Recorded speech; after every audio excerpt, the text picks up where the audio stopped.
दोस्तों, हमारी सीरीज चल रही है कुंवर बलजीत सिंह की बुक बिग कैट एनकाउंटर्स। पिछली कहानियां प्लेलिस्ट में हैं। हमारी नई कहानी है man eater of Chaukhutia. Chaukhutia Almora जिले में आता है और ये चमोली डिस्ट्रिक्ट के बॉर्डर में है। गैरसैंण से 38 किलोमीटर की दूरी पर है, जो कि है उत्तराखंड की ग्रीष्मकालीन राजधानी। अल्मोड़ा जिले का जो आखिरी टाउन है वो है पंडवा खाल और उसके बाद शुरू हो जाता है चमोली डिस्ट्रिक्ट। अक्टूबर 2009 में अल्मोड़ा के डीएफओ ने हमें कॉल किया और कहा मुझसे मिलें, जितना जल्दी हो सके उतना जल्दी। हम जल्दी से जल्दी पहुंचे अल्मोड़ा और जब डीएफओ से मुलाकात की तो उन्होंने कहा अल्मोड़ा के चौखुटिया इलाके में एक मैन ईटर लेपर्ड वारदात कर रहा है और आज से नहीं कर रहा है, पिछले 3 सालों से कर रहा है। अब लोकल हंटर्स को ड्यूटी पर लगाया गया था। उन्होंने मार दिए 3 निर्दोष तेंदुए, लेकिन वो आदमखोर आज भी वारदात कर रहा है। अब लोकल लोग बहुत ज़्यादा आक्रोशित हो चुके हैं। वो धरना प्रदर्शन कर रहे हैं। बात केवल धरना प्रदर्शन की नहीं है। उन्होंने कुछ फॉरेस्ट ऑफिशियल्स पकड़ लिए, उन्हें कमरे में बंद भी कर दिया था। उनकी मांग थी कि सीनियर फॉरेस्ट ऑफिसर्स वहां पर आएं, उनके धरने को देखें और उनकी मांगों को सुने। जब उन्होंने ऐसा किया तो अल्मोड़ा के डीएम वहां पर पहुंचे, उनकी मांगें सुनी और उन्हें वादा किया 10 दिनों के अंदर वो आदमखोर मार गिराया जाएगा। अब यही कारण था कि डीएफओ ने हमें जल्दी से जल्दी बुलाया था। अब डीएफओ ने कहा कि जो डीएम साहब ने दिन गिनाए हैं 10 दिन, उसके अंदर ही मार दीजिए उस तेंदुए को, नहीं तो लोग फिर आक्रोशित हो जाएंगे। हमने वादा किया कि जितना संभव हो पाएगा उतना बेहतर करने की कोशिश करेंगे और हम लोग निकल पड़े चौखुटिया की तरफ। चौखुटिया फॉरेस्ट रेस्ट हाउस हम लोगों के लिए बुक कर दिया गया था। अब ये होने वाला था हमारा हेडक्वार्टर्स आने वाले दिनों के ऑपरेशंस के लिए। अब जब हम चौखुटिया पहुंचे तो अपने वहां पर होने की सूचना देने के लिए आदमखोर ने फिर एक 4 साल की लड़की को मार दिया सिमली खेत में, चौखुटिया के बहुत ही नज़दीक था। घटनाक्रम पता करने पर मालूम हुआ कि शाम के 6 बज रहे थे। माँ बिस्तर तैयार कर रही थी, बच्ची उसके पास में ही थी। घर के बाकी सदस्य डिनर बनाने की तैयारी में लगे थे। महिला का पति घर पर नहीं था। महिला की पीठ दरवाजे की तरफ थी। 4 साल की बच्ची खेल रही थी स्टूल पर रखे सामान से, जैसा कि 4 साल के बच्चे करते हैं। अब बच्ची माँ से केवल 2 फीट की दूरी पर थी। अचानक माँ ने सुनी स्टूल से सामान गिरने की आवाज। अब माँ को लगा कि जरूर बच्ची ने सामान गिरा दिया है। वो बच्ची की तरफ मुड़ी, ये देखने के लिए कि उसने क्या गिराया है। देखा, बच्ची वहां पर नहीं थी। दरवाजे से भागते हुए एक लेपर्ड का पिछला हिस्सा उसे दिखाई दे गया था। अब माँ को ये माजरा समझने में देरी नहीं लगी कि इस इलाके में जो नरबख्शी तेंदुआ घूम रहा था वही उसकी बच्ची को उठा के ले गया है। वो फौरन जोर से चिल्लाई और भागी उस नरबख्शी तेंदुए के पीछे। अब उनके घर के आगे बहुत गहरा गड्ढा सा था। मैन ईटर उसकी बच्ची को मुंह में दबा के उसमें कूद गया। अब उसके पीछे पीछे माँ भी कूद गई गड्ढे में। वो माँ जो कि प्रेग्नेंट थी, उसने ये नहीं सोचा कि इतनी ऊंचाई से कूदने के बाद उसका क्या होगा। वो गिरी, उसे चोट लगी, उसे हॉस्पिटल में एडमिट करना पड़ा, लेकिन वो माँ अपनी बच्ची को नहीं बचा सकी। अब माँ गंभीर रूप से घायल थी गिरने की वजह से। गांव के लोग जमा हुए, ढूंढने के लिए गए उस बच्ची की बॉडी। अब मैन ईटर बहुत ज़्यादा चालाक हो चुका था, क्योंकि उसका मैन ईटर कैरियर आज का नहीं था, 3 साल पुराना था। उसे मालूम था कि ऐसी घटना करने के बाद लोग उसके पीछे आते हैं। 2 घंटे की मेहनत मशक्कत के बाद उस बच्ची की बॉडी मिली, लेकिन जो बॉडी मिली वो देखने लायक नहीं थी। आधे से ज़्यादा मैन ईटर ने उसे खा लिया था। मैन ईटर जब गड्ढे में कूदा घर के सामने से, वो एक लंबा चक्कर काट के घर के पीछे की तरफ चला गया और उस लड़की की बॉडी को लेके एक पेड़ पे चढ़ गया। यानी कि वो उस लड़की को खा भी रहा था और वो लोग जो बॉडी को ढूंढ रहे थे घर के सामने की तरफ, उन्हें देख भी रहा था। मैन ईटर का कहना था, तुम लोग मुझे वहां ढूंढ रहे हो और मैं तुम्हारा यहां इंतजार कर रहा हूं।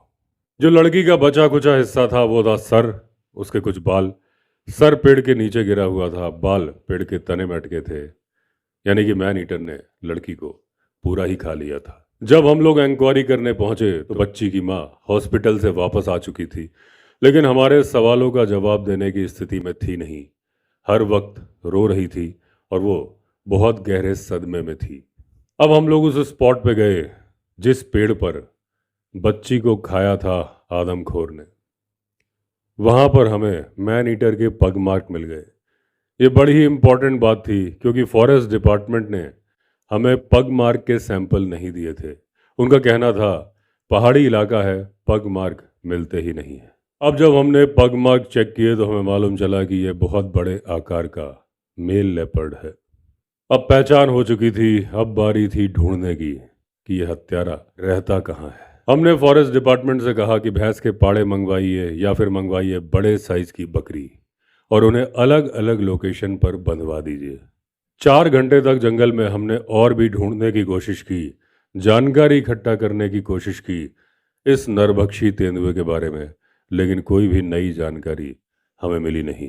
जब हम फॉरेस्ट डिपार्टमेंट वापस लौटे तो हमने देखा कि 2 बड़ी बकरियां कंपाउंड में बंधी हुई हैं। अब जो बड़ी बकरी हमने बंधवाई थी उसका हमारा आइडिया ये था कि एक बार में तेंदुआ शिकार को खा ना पाए, उसे दोबारा आना पड़े और जब वो दोबारा आएगा तो उसकी मुलाकात होगी हमसे।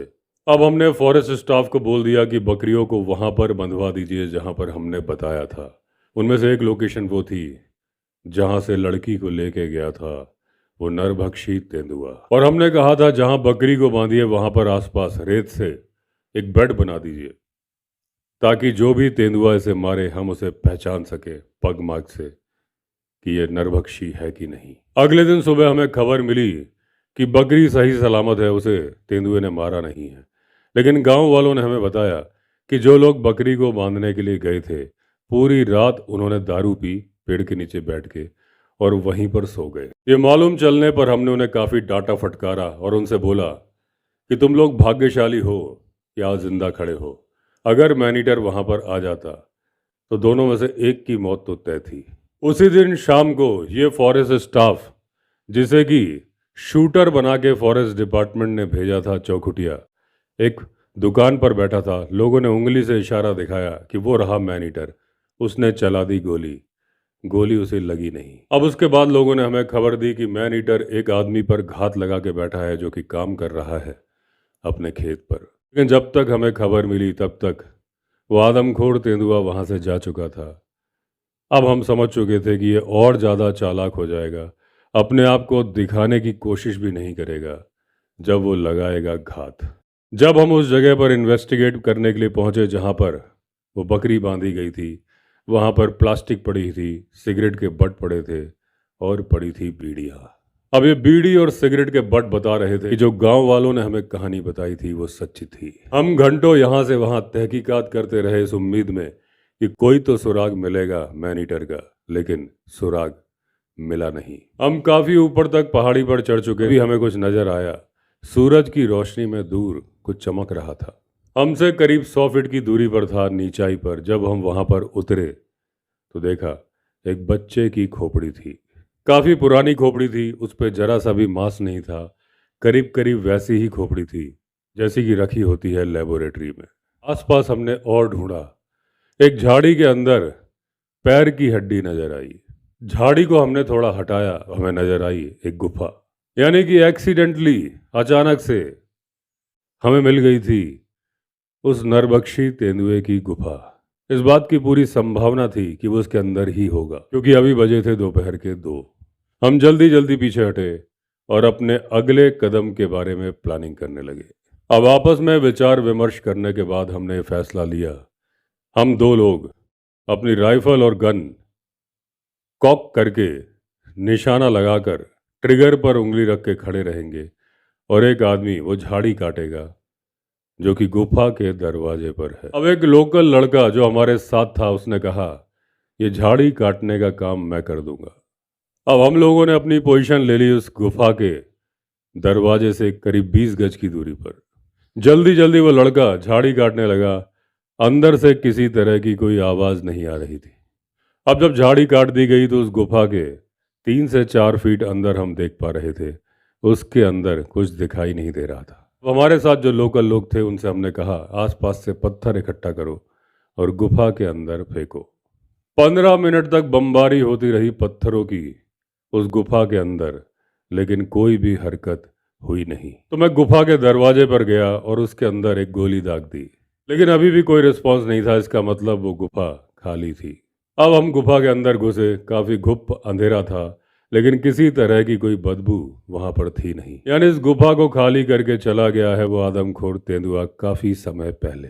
गुफा के अंदर काफी पुराने पगमार्क मिले उस नरभक्षी तेंदुए के, और मिली हमें एक और खोपड़ी एक बच्चे की। बर्ड्स की भी हड्डियां मिली, कुछ कुछ मछली की तरह उस पर स्केल्स थी। किस बर्ड की थी हम पहचान नहीं पाए। अब लेपर्ड एक सर्वाइवर होता है, वो कुछ भी खा लेता है, हर ऐसी चीज जिसके अंदर खून हो। अब वो खून लाल हो कि सफेद हो, इस बात से तेंदुए को फर्क पड़ता नहीं है। वो खा लेते हैं चिड़ियों के अंडे, वो मोर भी खा लेते हैं तो वो खा लेते हैं कौआ भी, वो चूहे प्रजाति के जानवर भी खा लेते हैं, रेप्टाइल्स भी खा लेते हैं। कुछ ना मिले तो आपके किचन का जो गार्बेज है उसमें से भी खा लेते हैं। जंगली सुअर के बच्चे या छोटे जंगली सुअर भी खा लेते हैं। बंदर, लंगूर इन सबको खाते हैं। हालांकि लंगूर पेड़ों पर भागने में बहुत तेज होते हैं, लेकिन लेपर्ड भी कम नहीं होते। अगर लंगूर को किसी चीज का डर है इस दुनिया में तो वो लेपर्ड का ही है। जैसे मैंने पहले बताया, लंगूर एक्सपर्ट होते हैं, लेपर्ड भी कम नहीं होते। लेपर्ड की लंगूर पकड़ने की बहुत पुरानी टेक्निक है। वो बहुत तेजी से उस पेड़ की तरफ भागता है जिस पर बैठे होते हैं लंगूर। घबराहट में लंगूर दूसरे पेड़ में जाने के चक्कर में या तो नीचे गिर जाते हैं या कूद पड़ते हैं, और लेपर्ड जो कि भागा था, चढ़ा था ही नहीं, नीचे ही उन्हें पकड़ लेता है। अब हम अपनी कहानी पर वापस आते हैं। हमने पूरा वो इलाका छान मारा, कुछ मिला नहीं। अब सवाल ये उठता है कि जब गांव वाले लड़की की बॉडी को ढूंढने के लिए आए थे, उन्होंने देखा था या उन्हें मालूम चला था कि मैनीटर इस दिशा में भागा है, तो अब उस लेपर्ड की गुफा इस साइड ही होनी चाहिए पहाड़ी के।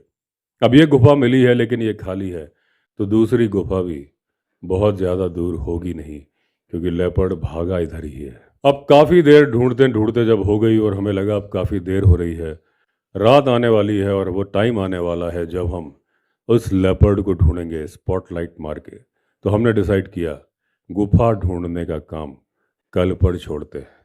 अब हमने अपनी जीप की तरफ चलना शुरू किया, जैसे कि हमने पार्क किया था पहाड़ी के नीचे वाली रोड पर। अब बूंदाबांदी शुरू हो चुकी थी और जब तक हम आधे रास्ते तक पहुंचे झमाझम बारिश होने लगी। अब जिस फुटपाथ पर हम चल रहे थे बहुत ही सकरा था। बरसते पानी में चलना बड़ा मुश्किल हो रहा था, क्योंकि वहां पर बहुत ज़्यादा फिसलन थी और हमारे हाथ में थी हमारी राइफल। यानी कि प्राण जाए पर राइफल ना जाए, गिरने पर राइफल को डैमेज हो जाता है। उस फुटपाथ के एक तरफ ऊंची पहाड़ी थी और एक तरफ 300 फीट गहरी खाई। जरा सा स्लिप मारना और नीचे गिरोगे भाई। कई बार तो बैलेंस बनाने के लिए हमें अपने चारों पैरों पर चलना पड़ रहा था, यानी कि 2 पैर 2 हाथ।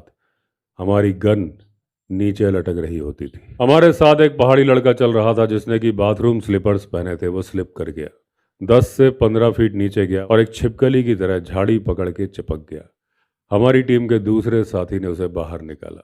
इसके अलावा और कुछ बुरा हुआ नहीं और हम सुरक्षित पहुंच गए अपनी जीप पर। लेकिन जीप तक पहुंचने में हमें 2 घंटे लगे थे। हम इतनी बुरी तरह से थक गए थे, ऐसा लग रहा था कि पूरे दिन से हम बस चलते ही चलते रहे। अब जब हम गांव आ गए तो वो जो खोपड़ी हमें मिली थी गुफा में, उसके बारे में हमने इंक्वायरी की कि किसका बच्चा कब मारा गया, लेकिन किसी को कुछ पता नहीं था। अब क्योंकि मैन ईटर 3 साल से वारदात कर रहा था, इसलिए लोगों को याद नहीं था कि कभी किसी की बॉडी ना मिली हो। तो अब क्योंकि मैन ईटर चमोली और अल्मोड़ा के बॉर्डर पर वारदात कर रहा था, इस बात की भी संभावना थी ये बच्चे जिनकी खोपड़ियां हमें मिली थी चमोली डिस्ट्रिक्ट के हों और इनकी खबर अल्मोड़ा में रिपोर्ट ना की गई हो। हम बहुत कम सो रहे थे, बहुत ज़्यादा थक रहे थे, क्योंकि हम दिन रात काम कर रहे थे।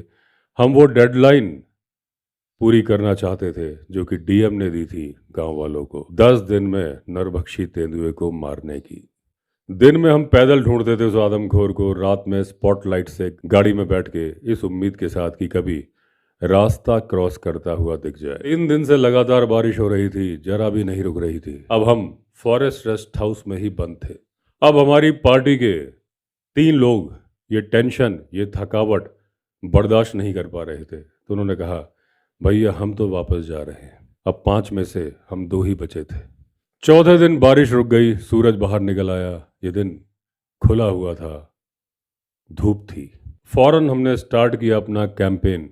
हम पहुंच गए सिमली खेत, जहां से हमें खबर मिली थी कि मैन ईटर ने एक वाइल्ड बोर को चेज किया है और मार भी दिया है वहीं पर एक रवीन में, यानी कि जंगली नाले में।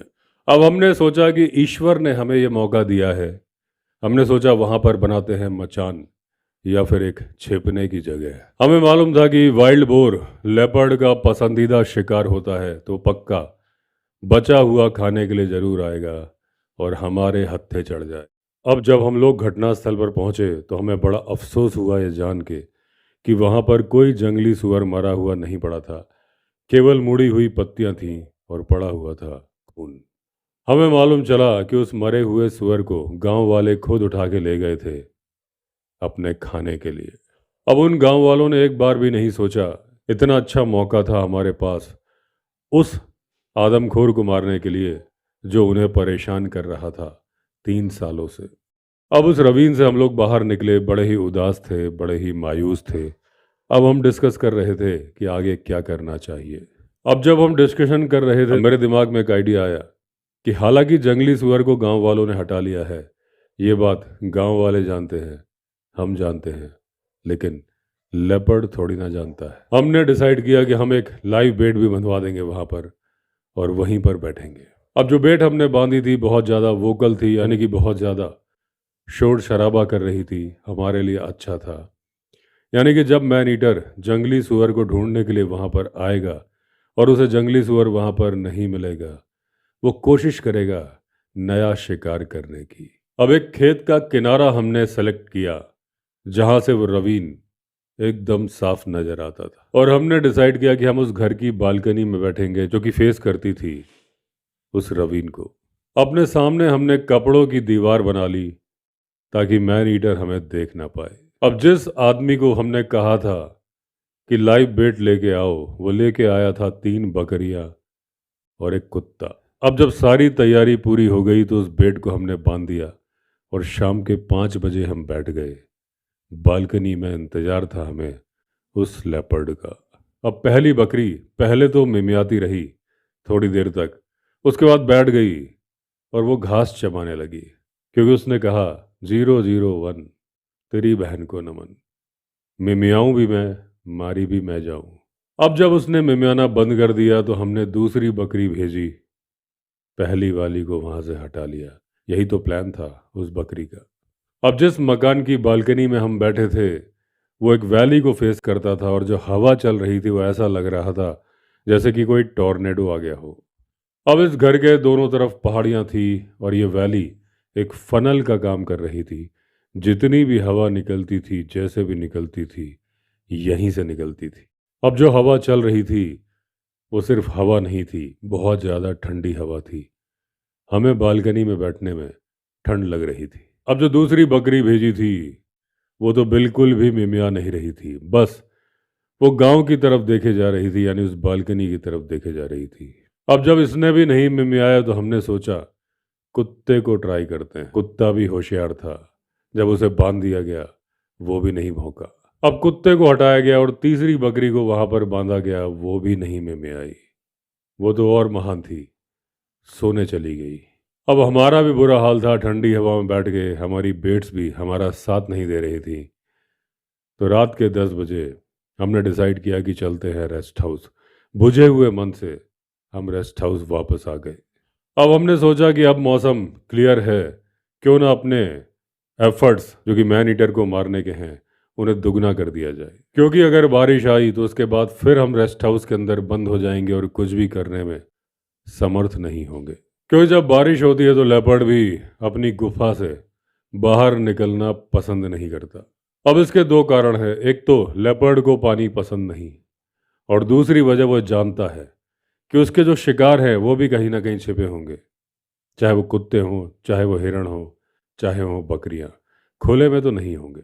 हिरण पेड़ के नीचे झुंड बना के खड़े होंगे, इतनी सारी आंखें, इतने सारे कान, इतनी सारी नाक, शिकार पकड़ना नामुमकिन। अब हमने डिसाइड किया कि सुबह सुबह निकल पड़ेंगे और उस मैन ईटर की गुफा की तरफ जाएंगे, जहाँ पुरानी गुफा थी उसके आसपास ही मिलनी चाहिए नई गुफा। इसलिए हमने जल्दी से डिनर किया और चले गए सोने। अब जैसा हमने सोचा था वैसा ही किया। सुबह जल्दी निकले, अपनी जीप को हमने पार्क कर दिया सिमली खेत के पास में। अब स्टार्ट किया ट्रैक। ऐसी वैसी पहाड़ी नहीं, थकाने वाली पहाड़ी। चढ़ के उस जगह पहुंचे जहां हमने प्लान किया था कि हम ढूंढेंगे उस मैन ईटर की गुफा। हालांकि उसके पहले जब हम ढूंढ रहे थे तो हम पहाड़ी के नीचे ढूंढ रहे थे। अब हम 3 घंटे तक ढूंढते रहे। जहां जहां हमारी सोच जा सकती थी वहां वहां हम गए, लेकिन हमारे सारे प्रयास विफल हुए। नहीं मिली गुफा। अब लंच टाइम हो रहा था, हमें भूख भी बहुत ज़्यादा लग रही थी। लंच हम लोग अपने साथ लेके आए थे। एक जगह हम बैठे लंच करने के लिए। अब एक जगह थी जहाँ थोड़ी छाया थी, हम लोग वहाँ बैठे, अपने टिफ़िन बॉक्स खोले। तभी हमारे साथ एक लड़का, पहाड़ी लड़का जो कि ट्रिप में साथ घूम रहा था, थोड़ा आगे पीछे निकल गया। तभी हमने अचानक उसकी चीख की आवाज़ सुनी। हम उसकी तरफ भागे, लेकिन वो हमारी तरफ भागता हुआ आ रहा था। ऐसा लग रहा था कोई खरगोश दौड़ के आ रहा हो। अब जब वो आया उसने बताया कि एक झाड़ी मुझे हिलती हुई नजर आई थी और मैंने देखा मैन ईटर एक गुफा के अंदर जा रहा है। अब हम अपना खाना भूल गए, फौरन अपनी राइफल उठाई, भागे उस लड़के के पीछे पीछे। वहां पर हमने देखा एक झाड़ी थी और वहां पर एक छोटा सा छेद था। उस होल के ऊपर एक बोल्डर था, आप कह सकते हैं उस बोल्डर के बेस पर था। अब हम दोनों उस बोल्डर के ऊपर चढ़ गए। इस बार हम पूरी तैयारी से आए थे, अपने साथ लेकर आए थे पटाखे। पहले हमने पत्थरों से बमबारी कर दी उस छेद में, लेकिन कुछ हुआ नहीं। उसके बाद हमने चलाए पटाखे। अब जैसे ही वो पटाखे गुफा के अंदर गए, जाके फटे, गुफा के बाहर निकला एक भूरे रंग का जानवर। हमने गोली चलाते चलाते अपने आप को रोक लिया था, क्योंकि ये मैन ईटर नहीं था, ये एक तरह की सिवेट थी। क्या थी हम ठीक से देख नहीं पाए, क्योंकि वो गोली की तरह से निकल गई थी, लेकिन थी बिल्ली ही। अब हमारा उत्साह, हमारी सारी उत्तेजना जाती रही थी। फिर हम आए, अपना लंच लिया, आराम किया। आराम करते करते डिस्कशन किया कि भाई करना क्या है। अब अंधेरा हो चला था, शाम के 6 बजने वाले थे। हमने सोचा रेस्ट हाउस जाकर कोई फ़ायदा नहीं है, जीप में स्पॉटलाइट है, चलो स्पॉटलाइट से रात को ढूंढते हैं उस आदमखोर को। हम बढ़ चले पांडुआ खाल की तरफ, जो कि उस मैन ईटर के इलाके की सरहद थी, और सरहद थी अल्मोड़ा ज़िले की भी। अब पांडुआ खाल जाने के 4 किलोमीटर पहले हमें अपने आप से 30 से 40 गज की दूरी पर दो चमकती हुई आंखें दिखी। अब जैसे ही हमारी रोशनी उस पर पड़ी, उसने अपने आप को छिपा लिया, लेकिन वो भागा नहीं।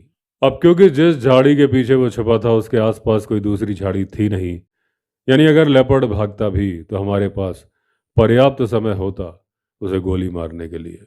मैं रुक गया, लेकिन मैंने गोली नहीं चलाई, क्योंकि मेरी अंतरात्मा ये कह रही थी कि ये मैन ईटर नहीं है। हम काफ़ी देर बैठे रहे, हम दोनों के निशाने उसी तरफ लगे हुए थे, लेकिन वो बाहर निकल नहीं रहा था जो भी था, लेकिन उसकी आंखें चमक रही थी बीच बीच में। तो जो पहाड़ी लड़का हमारे साथ था उससे हमने कहा उस झाड़ी में पत्थर फेंको। अब जब झाड़ी के बीचों बीच में एक पत्थर आके गिरा तो लेपर्ड बिना किसी चिंता के खड़ा हो गया। अब मैंने अपने दोस्त से कहा निशाना लगाओ। मैंने भी निशाना लगाया उसके कंधे पर, लेकिन अगले ही झटके में वो गायब हो गया। लेकिन जब वो गायब हो रहा था हमने देख लिया था कि वो एक फीमेल थी और मैन ईटर मेल था, इसलिए ये तेंदुआ आदमखोर तेंदुआ नहीं था। अब मेरी एक फीलिंग है, आप इससे इत्तेफाक रखते हैं कि नहीं रखते मुझे नहीं मालूम, लेकिन मुझे ऐसा लगता है कि जब एक तेंदुआ आदमखोर बन जाता है, कहीं ना कहीं उसके अंदर गिल्ट का एहसास होता है। अब इसका शिकार करने का तरीका चेंज हो जाता है, इसका शिकार भी चेंज हो जाता है। नॉर्मल लेपर्ड जो जंगल की तरफ जाता है, ये तो जाता है गांव की तरफ। नॉर्मल लेपर्ड का शिकार इंसान होता नहीं है, लेकिन मैन ईटर का शिकार तो इंसान ही होता है।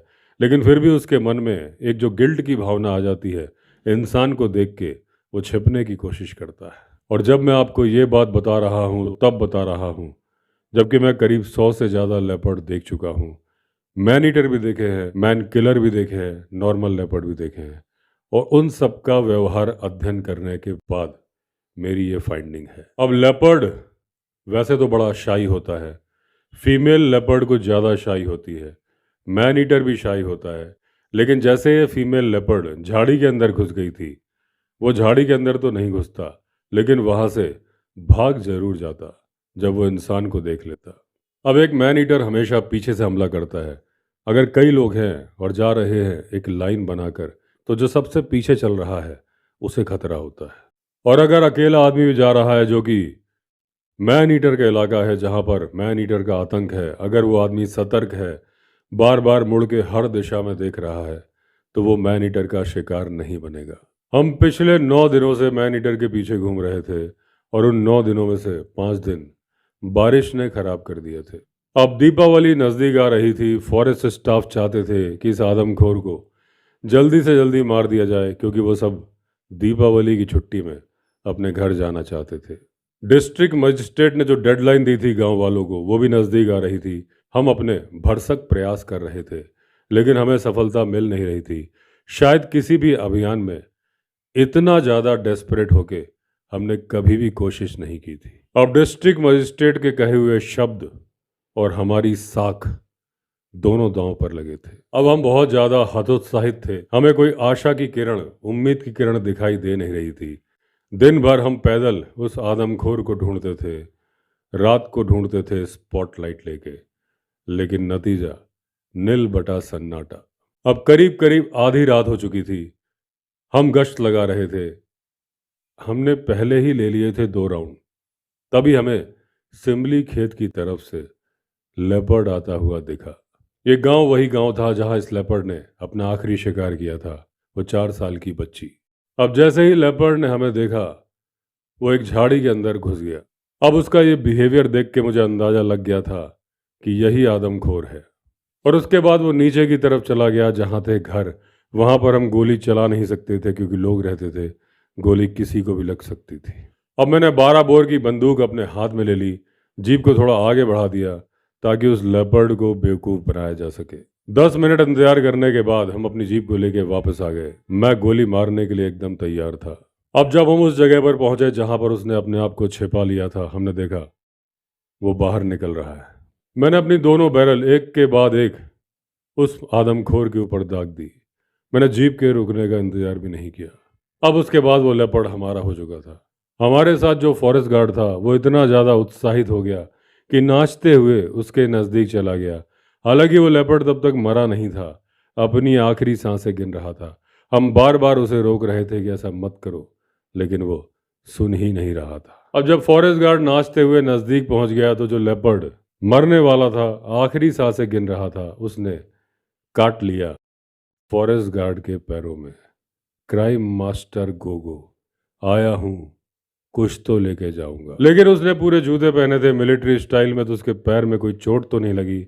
दर्द लेकिन हुआ, और अंदर से हिल गया था। उसका सारा नाच गाना वो भूल चुका था। अब हमने जो सैंपल निकाला था लेपर्ड के पगमार्क का उस पेड़ के नीचे से, हमने उसका मिलान किया, एकदम परफेक्ट था। यही था मैन ईटर। तो आखिरकार चौखुटिया का मैन ईटर मारा गया था, और वो भी डीएम की डेडलाइन से एक दिन पहले। अब आसपास के गांव वाले बड़े ही उत्साहित थे, नाच गा रहे थे, खुशी मना रहे थे, और जो भी इस मैन ईटर को देख रहा था एक ही बात बोल रहा था, ये तो बहुत बड़ा है। अब जब मैंने उनसे पूछा कि वो ये क्यों बोल रहे हैं कि ये बहुत बड़ा है, क्योंकि ये तो एक नॉर्मल साइज का लेपर्ड है, तब उन्होंने कहा कि 3 लेपर्ड जो पहले दूसरे लोकल शिकारियों ने मारे थे वो बहुत छोटे थे, करीब करीब इसके आधे थे। तब हमने उन्हें बताया कि वो लोकल शिकारियों ने तेंदुए नहीं मारे थे, तेंदुए के बच्चे मार दिए थे, और यही वजह है कि आज तक आदमखोर वारदात कर रहा था। अब हमने उन्हें गारंटी दी कि अब मेन हत्यारा पकड़ लिया गया है। अब आपके इलाके में कोई भी नरभक्षी लेपर्ड आपके बच्चों को नहीं मारेगा। अब हमने रेंजर को इन्फॉर्म किया कि मैन ईटर मारा गया। हमें आदेश मिला कि डीएम साहब ने बोला है कि इसको लेके रोड शो करिए, एक एक गांव में दिखाइए, ताकि सबको मालूम चल जाए कि आदमखोर मारा गया है। जब हम रोड शो कर रहे थे, वो मैन ईटर हमारी गाड़ी के बोनट पर बंधा हुआ था। तभी हमें एक बहुत ही बूढ़ी महिला दिखाई दी। वो हमें हाथ के इशारे से रोक रही थी। हमें मालूम चला कि ये महिला उस लड़की की दादी थी जिसे कि लेपर्ड ने मारा था। अब जब वो आगे आई तो देखा उनके हाथ में एक छोटी चप्पल थी। जाहिर सी बात है, ये चप्पल उनकी पोती की थी जिसे कि इस आदमखोर ने मारा था। अब उस चप्पल से उन्होंने इस आदमखोर के सिर को मारना शुरू किया। अपने मुंह से वो कुछ बुदबुदा भी रही थी हर किसी को देख के, और वो रोती भी जा रही थी। जो भी इस दृश्य को देख रहा था वो भी रो रहा था। हमारा भी गला रुंध गया था। अब डीएम अल्मोड़ा ने हमें अपने ऑफिस बुलाया और हमारे साथ एक प्रेस कॉन्फ्रेंस की। डीएम ने और उनके स्टाफ ने हमें बार बार धन्यवाद दिया। अब डीएम ने मुझे और मेरे दोस्त को टोकन कैश प्राइज भी दिया। जब एक प्रेस रिपोर्टर ने पूछा कि वो अमाउंट क्या है जो इनको दिया जा रहा है, तो डीएम ने कहा, यह अमाउंट सम्मान का प्रतीक है। यहाँ पर सम्मान इंपॉर्टेंट है, वो इनाम की राशि, वो पुरस्कार राशि इंपॉर्टेंट नहीं है। तो दोस्तों, इस तरह से एंड हुई ये कहानी। हमारी नई कहानी में फिर मिलेंगे। अगर आपने चैनल सब्सक्राइब नहीं किया है तो चैनल सब्सक्राइब कर दीजिए। चलिए फिर मिलते हैं, तब तक के लिए all the best. Vande Mataram.